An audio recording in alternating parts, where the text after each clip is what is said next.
नमस्कार.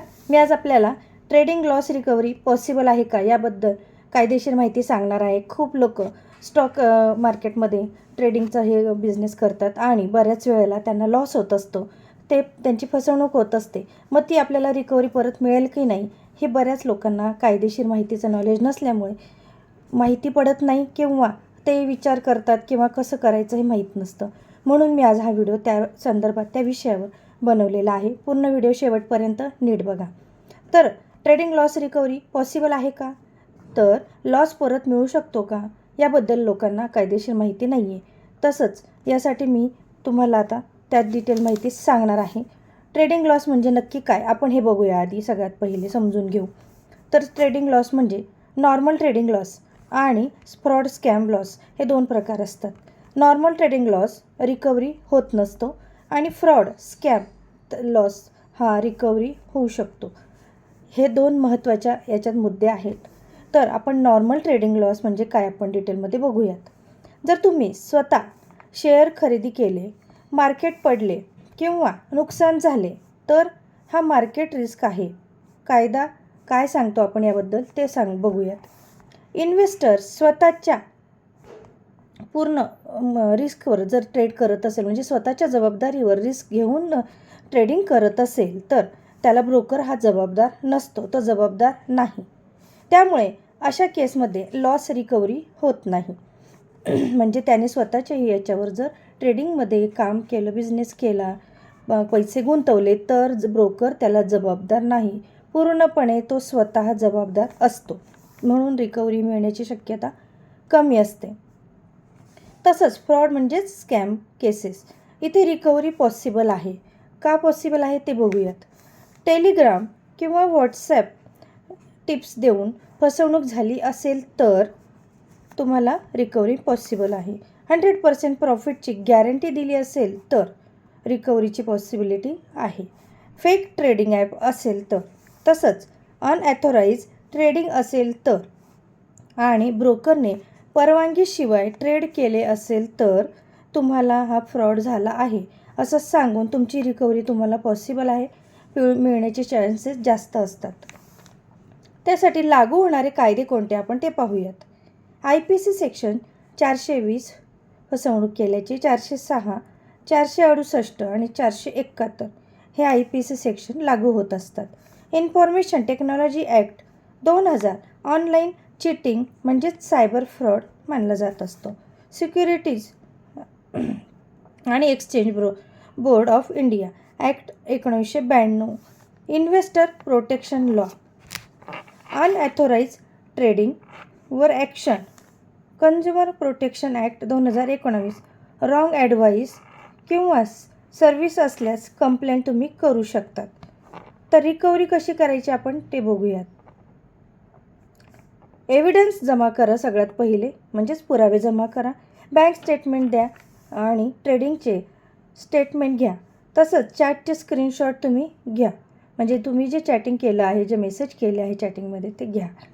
आणि call recordings तुम्ही जमा करा.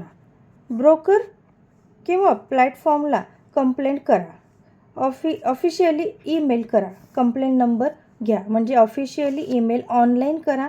तसेच त्यांचा प्लॅटफॉर्म जो असतो कंप्लेंटचा तिथे कंप्लेंट द्या. ब्रोकर किंवा कंप्लेंट प्लॅटफॉर्म जे आहे त्याच्यावर तुम्ही दोघी ठिकाणी कंप्लेंट ऑनलाईन करू शकतात. तसंच SEBIला कंप्लेंट करा. स्क्रोल पोर्टलवर कंप्लेंट करा. पोलीस FIR करा. पोलिसांकडे जाऊन तुम्ही पोलीस स्टेशनमध्ये FIR करू शकता. जवळच्या पोलीस स्टेशनमध्ये FIR तुम्ही IPC सेक्शन 420 अंतर्गत करू शकतात. IT ॲक्ट 66D म्हणजे सेक्शन त्याच्यामध्ये हे टाका. सायबर क्राईम पोर्टलवर ऑनलाईन कंप्लेंट टाका. cybercrime.government.in ही त्यांची ऑनलाईन वेबसाईट आहे. cybercrime.government.in ही सायबर क्राईमची ऑनलाईन कंप्लेंट देण्याची ऑनलाईन लिंक आहे. कोर्ट किंवा आर्बिट्रेशन कन्झ्युमर कोर्टात तुम्ही केस करू शकतात. तसंच इम्पॉर्टंट तुम्हाला कोर्ट इनसाईट काय आहे ते तुम्हाला सांगते. जर तुम्ही नॉलेजली रिस्क म्हणजेच तुमच्या ह्याच्यावर रिस्क घेत असाल तर कोर्ट रिकव्हरी तुम्हाला देणार नाही. म्हणजेच तुम्ही स्वतःच्या जबाबदारीवर ट्रेडिंग करत असाल तर कोर्ट त्याची जबाबदारी घेत नाही. फ्रॉड सिद्ध झाला तर पैसे म्हणजेच रुपये तुम्हाला परत मिळू शकतात. तसंच आरोपींवर कारवाई देखील होऊ शकते, त्यांना दंड देखील होऊ शकतो. ह्या पद्धतीने तसेच आपण ही ट्रेडिंगची लॉस रिकव्हरी पॉसिबल आहे का हे बघत आहोत. आणि कॉमन मिस्टेक तसंच म्हणजेच लोक काय चूक करतात आपण आता ते बघूयात. म्हणजे जनरली ह्या लोक ट्रेडिंगच्या ह्याच्यामध्ये ही मिस्टेक करत असतात. ज्यांना एक्सपिरियन्स कमी आहे, नॉलेज कमी आहे, ती लोक बऱ्याच वेळा ह्या चुका करतात. तर त्या कुठल्या?